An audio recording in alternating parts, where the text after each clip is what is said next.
quick opening, and then I'll look forward to your questions. We've been seeing more and more reports of the explosion in rent across this country. We're seeing massive increases in rent. A couple of examples: in the city of Halifax, rent went up 25% in 1 year. City of Laval, the rent went up by 26% in 1 year. Massive increases in rent, and people are really feeling squeezed. And this government has failed renters. So we're going to ask questions today about what is this government going to do to help bring down the cost of rent, given how expensive it is and how much people are struggling with it. Donc, on a vu une explosion de prix de loyer à travers le pays, avec des exemples comme à Laval, le prix de loyer a augmenté 26% dans un an, à Halifax 25% dans un an. Donc, ce sont des augmentations massives. Et c'est clair que ce gouvernement, le bilan, c'est une faillite. Ils n'ont pas agi dans une manière nécessaire pour répondre à cette crise. Donc, on va poser des questions aujourd'hui. Qu'est-ce qu'ils vont faire pour réduire le coût de loyer? Et c'est vraiment une situation sérieuse qui a besoin des actions aussi sérieuses. With that, I'm ready for any questions you might have. What are your thoughts on the Stellantis deal that's happening right now? And do you think it should be changed? How much money are you okay with the government giving? Just overall thoughts. That's going to be one of my lead questions today. Right now in Windsor, there's about 2,500 jobs that are at risk in the region. A very serious project that could have created lots of good jobs, but right now it's at risk because the government hasn't followed through on its commitments. And given what's going on in the States with the Inflation Reduction Act, Canada has to be competitive. And so the federal government made commitments to make sure this project was built. The various levels of government have all been involved. The mayor has actually done his part, and the city of Windsor has done their part. Unions are really concerned about what this means, so we want to see the federal government follow through on commitments, get this plant built to make sure those jobs are there for Windsor. Jusqu'à combien vous seriez prêt, vous, à dépenser pour que ce deal-là arrive? Parce qu'à un moment donné, les moyens de l'État ne sont pas infinis non plus, là. On doit être compétitif avec les États-Unis. On est dans un contexte, un nouveau contexte maintenant où, avec les projets-là aux États-Unis pour faire face à l'inflation, ça veut dire qu'on doit être aussi compétitif avec nos encouragements, les bénéfices pour encourager les entreprises. Mais dans ce cas, le gouvernement fédéral a déjà s'engagé à s'assurer que ce projet est fait et accompli. Donc, le gouvernement doit faire ce qu'il a promis de faire, de s'assurer que ce projet est fait. Et puis, on peut garder les emplois. 2500 emplois sont menacés si ce projet n'allait pas de l'avant. One of your MPs is looking to limit the abilities of a prime minister to declare a confidence vote, but at the same time, you're in a deal with the Liberals that, in some ways, protects them from facing these votes. Do you see any hypocrisy here? No, what Daniel is trying to do with that project or that bill is to limit the power of prime ministers to arbitrarily just declare something a confidence vote without having a real procedure in place. And we saw that in the past before the last election, where an opposition day motion was randomly declared a confidence vote. That's not something that should happen. There should be some clear guidelines around when something is a confidence vote or not.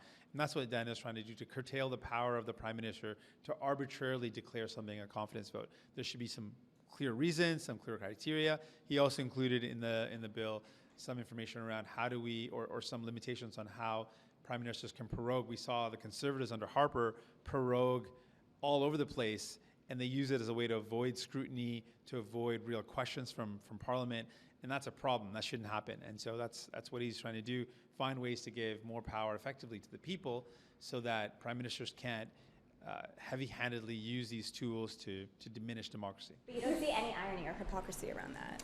I would say it's actually very much in line with what we're doing. We believe in holding the government to account. We want to make sure that this Liberal government does what we force them to commit to do, but we also want to hold them to account on the problems, the things that they aren't doing, like housing, like they're not delivering on things that Canadians need when it comes to the cost of living. And we want to make sure that we're holding government to account, and we want to have better laws and better tools in place that prevent this government from eroding democracy by just arbitrarily proroguing the Parliament or deeming something confidence when it should not be deemed confidence. I think it's an important way to limit their powers and to ensure that we have a full functioning democracy. Mr. Singh, a couple more questions on Stellantis. Do you think Yeah. that this is a slippery slope, that going forward, that everyone is going to be asking for the same type of subsidies that VW got? And should that be the case? And do you support that?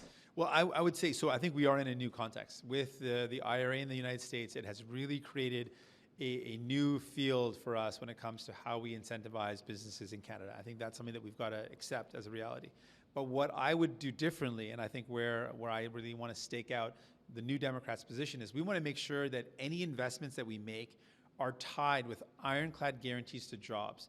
There is no point in incentivizing a company to do business in Canada, to build a factory in Canada, if we don't have ironclad guarantees that this will result in jobs, and not just any old jobs, but good paying jobs for Canadians.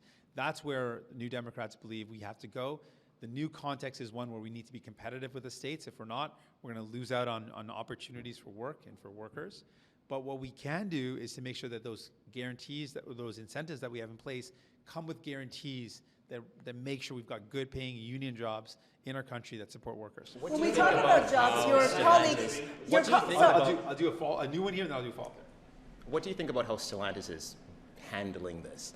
Negotiating in public, some people are saying. Is that right? The tactics of Stellantis, I think, are something that people can be critical about or can assess whether it's the right way or the wrong way. But what is absolutely unequivocal is that the federal government did commit to making sure that this project went ahead. They made commitments and they're not following through on those commitments. That is a fair assessment of the situation. And I think that is something the federal government has to step up and follow through on their commitments, get this plant built.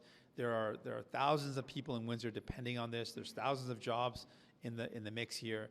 This is very serious. And right now, every level has actually done its part, but for the federal government. So right now, the federal governments need to step up and make sure that the Liberals are doing their part to ensure that this project goes ahead and those jobs are there. Your colleague, Rachel Notley, told Question Period on the weekend that she disagrees with you completely in regards to your stance on no subsidies for the oil and gas industry. When we talk about thousands of jobs at risk, being at a competitive level playing field with, in regards to the Inflation Reduction Act, the oil and gas industry could use that type of subsidy as well. Do you see any merit to what she's saying? Well, I just said about the oil and gas sector, I've said they are experiencing record profits. So it's different than other industries and different other sectors.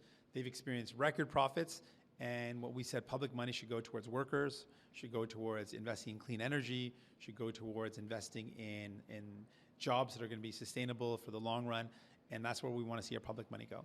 Sur ces 13, est-ce que vous pouvez nous rappeler votre position pour le vote tout à l'heure? Et si des libéraux choisissent de voter contre, ça vous dit quoi sur ce qui se passe dans les rangs libéraux? On va voter pour. On a toujours dit qu'on a besoin d'une modernisation de la langue de la loi sur les langues officielles.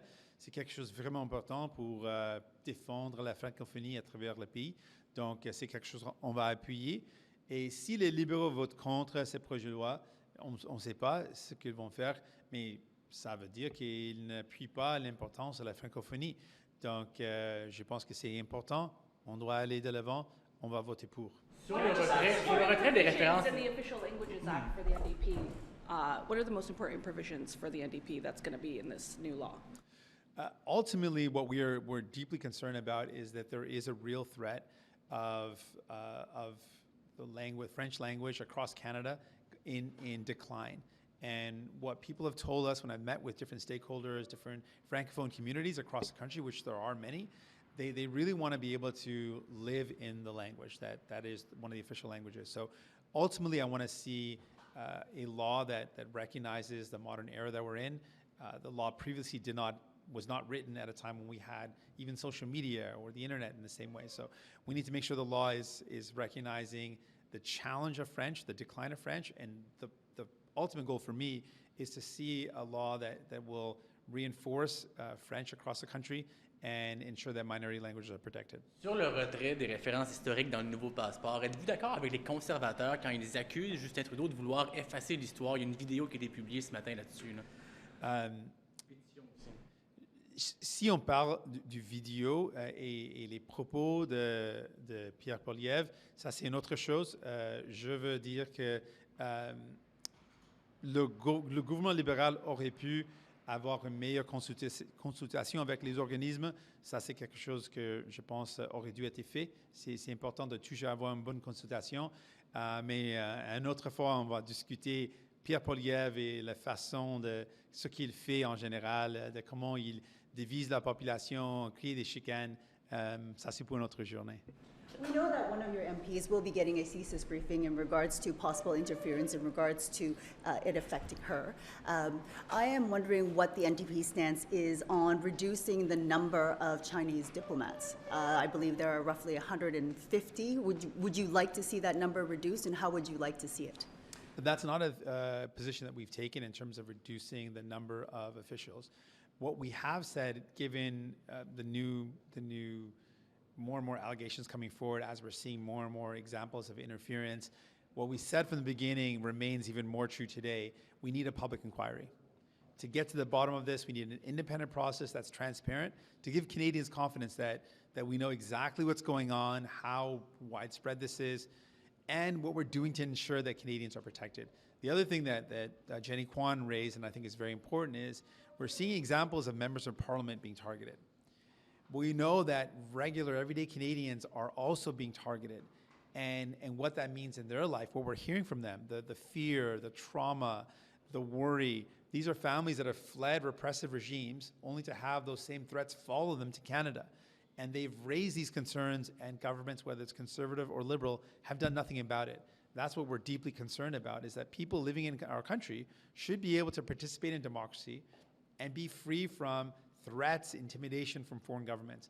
And that's really something we need to see this government do more to protect. Is your party having conversations at all of what happens if David Johnston doesn't recommend a public inquiry? Are you willing to, exit out of the deal that you have with the Liberals?